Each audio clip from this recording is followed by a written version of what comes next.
Sir जैसे कि आप खुद एक मेंटोर है और आप खुद से एक सीए भी है और सीपीए भी है, बट अगर मैं आपसे आपकी पर्सनल प्रेफरेंस पूछूं और आप किस प्रोफेशन को ज्यादा रेट करना चाहोगे या आप किस प्रोफेशन को ज्यादा प्रेफरेंस देना चाहोगे, तो आपका इस पे क्या कहना होगा? आपका क्वेश्चन है बड़ा धर्म संकट वाला कि मेरे लिए ज्यादा लवेबल चार्टर्ड अकाउंटेंसी कोर्स है या सर्टिफाइड पब्लिक अकाउंट। इसका आंसर मैं देता हूं, चार्टर्ड अकाउंटेंट की वैल्यू मेरे लिए माँ के बराबर है, जस्ट लाइक अ मदर, जैसे उसने मुझे बनाया। CPA just like a wife, life में दोनों की इंपॉर्टेंट होती है। पहले माँ आई है, बाद में वाइफ आई है के लिए, पर दोनों की वैल्यू अपनी जगह है। लेकिन मैं ये कहना चाहूंगा, अगर हम इसको थोड़ा सा सीरियस नोट पे बात करें, चार्टर्ड अकाउंटेंसी का लेंथ बहुत ज्यादा है। चार्टर्ड अकाउंटेंसी आपके अंदर एक रेजिलियंस की कैपेबिलिटी बिल्ड करता है कि आप फेल होते हो, 20 पेपर पढ़ते हो, डिस्क्रिप्टिव एग्जाम देते हो, थॉरली 4-5 साल की स्टडी करते हो, बट सीपीए एक अपस्किल है।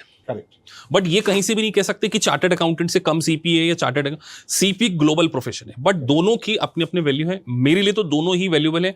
मैंने सीपीए सिर्फ इसीलिए किया क्योंकि मैं अपने स्टूडेंट को ना रियल लाइफ एक्सपीरियंस देना चाहता था। अब आशीष के साथ ड्यूरिंग टेन्योर मैंने उनको लाइफ इनपुट दिए हैं। आशीष को नहीं बताया था कि मैंने सीपीए की एग्जाम हॉल में ये इनपुट मतलब एग्जाम देख के एक्सपीरियंस शेयर किए। जैसे जब मैंने पेपर दिया, मेरा फार क्लियर हो गया, तो इनका तो फार क्लियर था, मैंने रेगुलेशन क्लियर किया, तो मैंने रेगुलेशन के लिए इनको रियल इनपुट दिए, फिर टीसीपी की रियल इनपुट दी, और कोइंसिडेंटली मेरा भी लास्ट पेपर ऑडिट का था और इनका भी लास्ट पेपर ऑडिट का था, तो वो मेरे इनपुट इनको फायदा हुए। तो आशीष आप ये बताइए कि जो पर्सन रियल लाइफ में एग्जाम देके आता, उसका एक्सपीरियंस बच्चों के काम कितना आएगा, और आप रियल लाइफ के एक्सपीरियंस को, वो प्रोबेट्रिक सेंटर बहुत इंपॉर्टेंट होता है। स्टूडेंट पैनिक हो सकते हैं। तो मैं एक बात और कहना चाहूंगा, जैसे आशीष ने भी बोला, लॉन्ग एग्जिबिट्स आ जाते हैं। मैं आशीष को समझाता था, आपको ध्यान रखना है कि आपने पूरी स्टडी करी है, आपने सारे क्वेश्चन सॉल्व किए, वो सिचुएशन सबके लिए है। This is not the situation for Ashish और this is not the situation for me. Even a teacher, मुझे भी पूरा पढ़ना पड़ा। तो रियल लाइफ में आपको पैनिक नहीं होना। आशीष क्या कहेंगे आप इसके ऊपर? इसके ऊपर मैं ये बोलना चाहता हूँ कि जैसे सर ने बोला, आपको पैनिक नहीं होना। आपको पहले बहुत ज़्यादा इंपॉर्टेंट चीज़ ये है कि आपको माइंड सेट करना पड़ेगा कि ये बड़ा क्वेश्चन आपके पास आएगा। ऑडिट में आपको 10 से 12 एग्जिबिट देखने के लिए मिलेगा। तो ये सब चीज़ जब आपको दिमाग में ऑलरेडी सेट रहेगा, तो definitely you should not be panic in the exam hall and you try to solve this question. Because एक चीज बहुत इंपॉर्टेंट है, एक मिडिल क्लास के लिए they have already paid 60 to 70,000 की।